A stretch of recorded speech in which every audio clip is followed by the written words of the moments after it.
اگر آپ کے گھر میں بھی بلیاں ہیں تو یہ ویڈیو ضرور دیکھیے۔ دوستو، اللہ نے بلی کے اندر کچھ ایسے راز رکھے ہوئے ہیں جن کی وجہ سے یہ بہت ہی جلدی ہماری زندگی میں ایک اہم حصہ بن جاتی ہیں۔ بلی کا شمار ان جانوروں میں کیا جاتا ہے جو انسان کو بہت زیادہ پسند ہے، اور آج ہم بلیوں کے بارے میں ایسی کچھ عجیب و غریب باتیں ہم آپ کو بتانے والے ہیں جن کو سن کر آپ حیران ہو جاؤ گے۔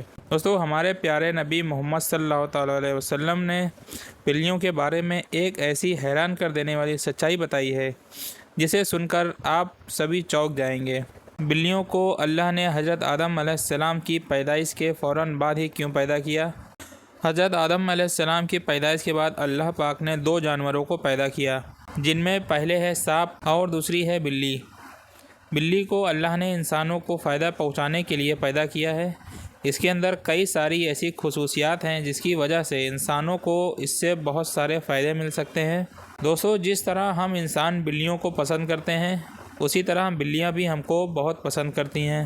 بلی کو چھونے سے یعنی اس کی پیٹھ کے اوپر ہاتھ پھیرنے سے ڈپریشن کی جو بیماری ہوتی ہے وہ صحیح ہو جاتی ہے۔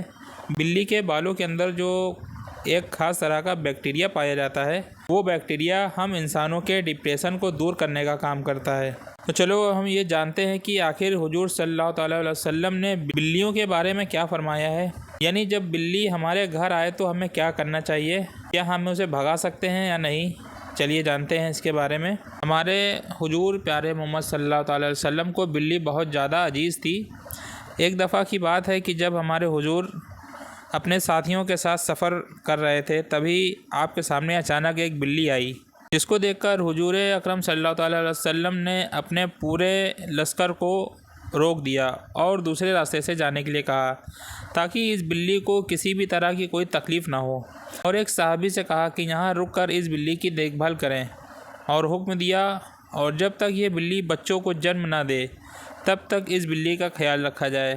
اس کے بعد جب حضور صلی اللہ تعالیٰ علیہ وسلم نے اس راستے سے واپس آئے تو اسی جگہ پہ یہ بلی ملی، اور پھر اس بلی کو گود میں اٹھایا اپنے ساتھ لے گئے۔